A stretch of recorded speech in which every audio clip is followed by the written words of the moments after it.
Dentro de un estudio grafológico se toman también en cuenta muchos factores como el tamaño de la letra, el uso de mayúsculas o minúsculas, la inclinación de la letra, de las firmas, de las rúbricas, etcétera, que juntos van a poder revelar su personalidad. Estamos en este momento conversando sobre la materia de grafología con Félix Orozco. Félix, hace un ratito mencionábamos que entonces tú a través de las letras puedes ver si es un niño, si es un adolescente, si es un hombre, si es una mujer, si es de una edad determinada. Entonces supongo que eso se usa bastante en lo que vendría a ser la grafología forense. Sí, correcto. Debido a que cada una de las etapas de la edad del sujeto tiene unas características particulares, como les decía, ya ha sido comprobado, ¿cierto? Y evidenciado a través de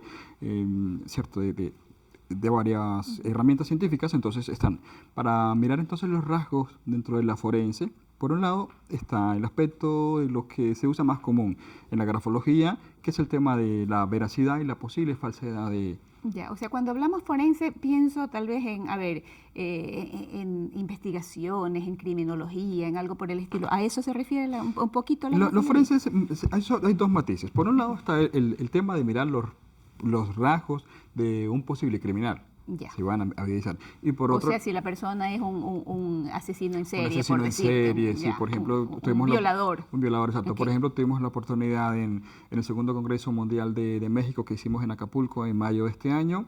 Hicimos una ponencia sobre el rasgo del psicópata Ted Bundy, ¿sí? El famoso asesino serial de Estados Unidos, y cómo su escritura, ¿cierto?, nos mostraba todo ese rasgo de pulsión biológica que tenía esta persona y que lo desembocaba entonces en un asesinato que luego se convertía en algo sexual. Y se puede mirar el tema de, como te decía, de mirar la falsedad y la veracidad de los escritos. O sea, chequear si algo está falsificado. También. Correcto. Que en última es un delincuente, ¿no? Aquel que hace es un delincuente que hace una falsedad, y vamos a mirar.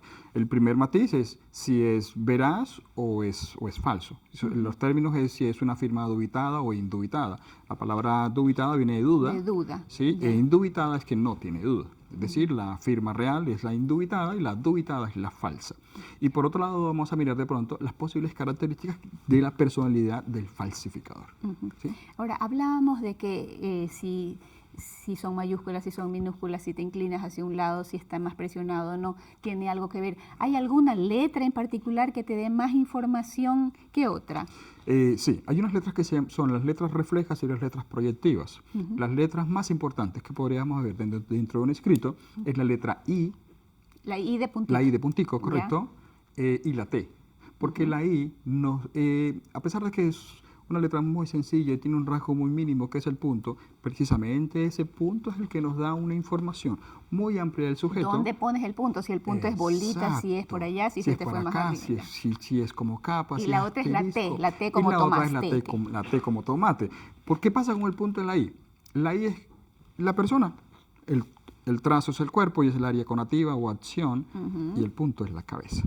Entonces, si, por ejemplo, aquellas personas que se olvidan colocarle el punto de las I's, seguramente son personas olvidadizas. Que se olvidan de todo por ahí. Sin cabeza. Así como se olvidaron de todo, se olvidaron también del puntito, o al revés. El cerebro está mostrando, porque recordemos que la escritura no es otra cosa que un reflejo, ¿sí?, de las vibraciones de las células cerebrales.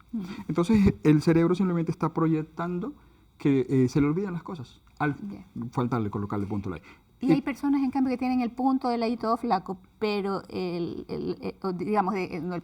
digamos la I en sí, la letrita toda flaca, pero el punto no es punto, sino que es una bola. Sí, podemos estar viendo dos aspectos y de acuerdo al tamaño. Por un lado, mucha imaginación. Por otro lado, una persona que está agobiada de pensamientos, como cuando tenemos muchos problemas, decimos, tengo la cabeza grande. Acá tengo el punto de la I grande. Tengo el punto grande, con muchos pensamientos. Entonces, igual tocará mirar otros rasgos y otros aspectos para indicar. ¿Y la T? La T nos habla entonces del ejercicio de la motivación, del nivel de energía con el cual esta persona emprende las cosas. Entonces, ¿qué pasa? El trazo de la línea hacia descendente o ascendente según la hagan, nos habla de la energía, nos da cuenta de la energía vital de esta persona. Y la barra, según la altura, nos da cuenta del modus operandi, cómo esta persona canaliza y efectúa o ejecuta esta energía. ¿Qué pasa con una persona que tiene una barra bajita? Es una persona que su nivel de motivación es un poquito bajo, ¿sí? Que quiere pasar desapercibido. ¿Qué pasa si la barra está bien arriba en la famosa como la T? Es una persona que tiene jerarquía, voz de mando, facilidad para ejercicio. Aquella barra que es hacia la derecha es una persona que va a la acción, que tiene acciones adelantadas. Lo contrario es que la tiene hacia la izquierda. Y hay gente que se supone que es una T, pero la rayita está flotando en algún otro lado. Exacto. Entonces quiere decir que la forma, el modus operandi de que esta persona canaliza su energía frente a sus responsabilidades no es la adecuada. Sí. En algún momento escuché algo de que también la G y la D tenía algo que ver, o hay algún secreto con las letras estas. Sí, estas letras son bien interesantes. La letra G, por un lado... G de gato. G de gato minúscula, ¿ok? ¿Ya? La G minúscula, y vamos a hacerle por acá. Okay. Nos habla de algo que seguramente a muchos les va a llamar la atención, y nos da cuenta de la libido sexual. Ah. ¿Sí? Entonces la gente dice, oh, ¿cómo así? Claro, nos da cuenta del libido sexual. Alivio en el sentido de que estoy bien, no necesito nada, ¿a eso te refieres? Recordemos que la libido nos habla de la energía vital que tiene el sujeto. Jung nos decía que la libido es la energía vital. Ah, líbido. Yo te escuché alivio. Yo alivio, ok. ¿Estoy aliviada o no estoy aliviada? No, hablaste de líbido. Ah, ok, líbido, sí. Jung nos decía que la libido es la energía vital que el sujeto le coloca a la vida, sí, al trabajo, y gran parte está asociado con la sexualidad. Entonces, la G es una letra bien bonita, bien interesante. Una letra bonita. Sí, está compuesta por un óvalo inicialmente, y ese óvalo es el yo. Luego tiene un alargamiento inferior, o jamba, y luego tiene allí un bucle inferior. Aquí este alargamiento inferior o jamba es el impulso. El impulso, dijimos que era el yo, y este es el deseo. Este es el deseo. Entonces, ¿qué va a pasar? Hay personas que hacen G así, hay personas que hacen G así, hay personas que hacen G así, hay personas que hacen G así, hay personas que hacen G, bueno, en fin, hay muchas variantes de G. Bueno. Entonces, de acuerdo a cómo esté constituido, este bucle inferior o esta bolita inferior nos va a hablar del nivel de deseo. Entre más grande sea la bola o más formada sea la bolita inferior, por hablar en términos más sencillos, nos va a decir el nivel de deseo que tiene la persona.